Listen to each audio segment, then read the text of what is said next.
Assalamualaikum warahmatullahi wabarakatuh. Perkenalkan, nama saya Muhammad Tamamul Fadri dari Prodi Ilmu Komputer Malam. Pada kesempatan kali ini, pertama-tama saya mengucapkan terima kasih kepada Bapak Ihsan Maulana Eskom MTI selaku dosen mata kuliah Logika Dasar dan Algoritma. Pada kesempatan kali ini, saya akan mempresentasikan PPT tentang logika dasar dan algoritma. Pertama-tama yaitu materi yang akan dibahas. Pertama yang akan dibahas yaitu pertama manfaat logika dan contohnya, fungsi algoritma dan contohnya, dan juga struktur algoritma dan contohnya, dan juga contoh algoritma dalam bahasa Indonesia yang dirubah menjadi pseudocode. Yang pertama yaitu manfaat logika. Manfaat logika yaitu adalah cara berpikir yang dimiliki oleh seseorang mengenai pernyataan dan perkataan melalui proses berpikir tersebut. Adapun manfaat logika ini yaitu yang pertama mengembangkan kemampuan berpikir. Nah, melalui logika seseorang itu dapat mengembangkan kemampuan berpikirnya karena logika akan mengajarkan bagaimana seseorang harus mengurutkan setiap urutan proses hingga menjadi sebuah kesimpulan untuk pengambilan keputusan atau penilaian. Dan juga logika ini juga mampu membantu seorang untuk melatih kemampuan berpikirnya sehingga segala keputusan akan dijelaskan step by step dalam bentuk yang baik. Yang kedua yaitu meningkatkan kemampuan penilaian objektif. Logika juga ini dapat membantu ya untuk meningkatkan kemampuan penilaian objektif karena logika ini juga membutuhkan sebuah alasan kuat mengenai apa sih yang menyebabkan sesuatu itu akan terjadi.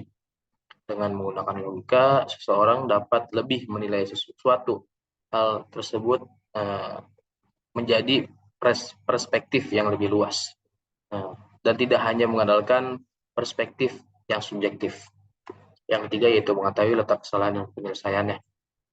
Manfaat logika mengetahui letak kesalahan dan penyelesaiannya itu ya kita bagaimana cara mengetahui penyelesaiannya karena logika ini dapat membantu seseorang berpikir untuk mencari sebuah solusi atas permasalahan yang sedang terjadi.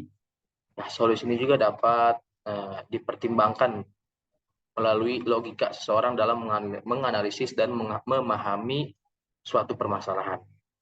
Selanjutnya yaitu contoh penerapan logika dalam kehidupan sehari-hari. Saya yang pertama itu menyatakannya itu membaca dan menulis, merencanakan waktu, argumentasi debat. Karena dari ketiga contoh ini saya pernah menerapkan logika saya dalam kehidupan sehari-hari. Yang selanjutnya itu fungsi algoritma. Contohnya yaitu ya fungsinya yang pertama itu sebagai efisiensi. Nah, algoritma ini itu sendiri dapat meningkatkan efisiensi dalam berbagai tugas dengan mengikuti langkah-langkah yang terstruktur. Nah, kita juga dapat mencapai hasil yang diinginkan dengan cara yang lebih efisien dan teratur tentunya. Yang kedua yaitu pengambilan keputusan. Nah, algoritma juga digunakan dalam pengambilan keputusan tentunya. Dalam konteks yang lebih kompleks, algoritma dapat digunakan untuk menganalisis data, memprediksi tren, dan tentunya memberikan rekomendasi yang berguna. Yang selanjutnya itu pengembangan teknologi. Dalam pengembangan teknologi, algoritma ini bisa kita gunakan ya sehari-hari. Ya, seperti mencari seperti mencari media sosial atau menggunakan platform e-commerce, dan juga mereka juga memungkinkan sistem ini untuk bekerja dengan efisien karena memberikan pengalaman yang lebih baik kepada pengguna dan mengoptimalkan proses di balik layar. Nah, selanjutnya yaitu struktur dasar algoritma. Di sini saya mengambil contoh 3 struktur. Yang pertama struktur urutan, struktur kejabangan, dan struktur perulangan. Struktur urutan yaitu mengupas jeruk. Tentunya dalam kita mengupas jeruk itu ada berbagai urutan. Yang pertama ya membuka kulitnya, Yang kedua juga kan di dalam jeruk itu ada kulit yang putih-putihnya itu, ya kita buka juga. Dan juga yang selanjutnya itu struktur percabangan. Nah, struktur percabangan ini yaitu membuat kopi. Sebenarnya struktur percabangan ini tidak jauh beda dengan struktur hutan, namun di saat kita membuat kopi ini kan masih ada pilihan tentang entah kita membuat kopi itu dengan gula atau tidak sesuai dengan selera masing-masing.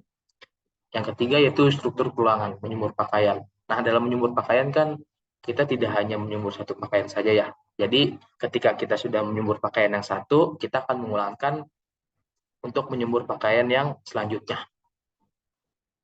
Yang terakhir yaitu algoritma dalam kehidupan sehari-hari. Yang pertama yaitu di sini saya mengambil contohnya yaitu mengambil uang tunai di ATM.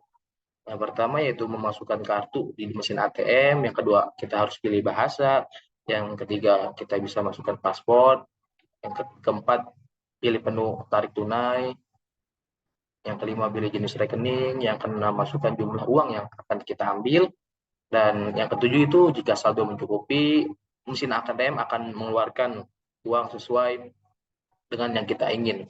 Namun jika tidak, maka akan kembali ke nomor 6. Yang ke-8 itu ya kita bisa ambil uang ya tentunya. Apakah yang 9 itu apakah ada transaksi lainnya? Jika ya, kembali ke nomor 3. Jika tidak, ATM akan mengeluarkan kartu ATM-nya itu. Yang 10 itu ambil kartu ATM, yang 11 selesai. Dan juga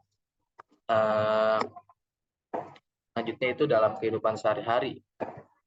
Algoritma dalam kehidupan sehari-hari ini dalam bahasa psikode, tentunya pseudocode ya.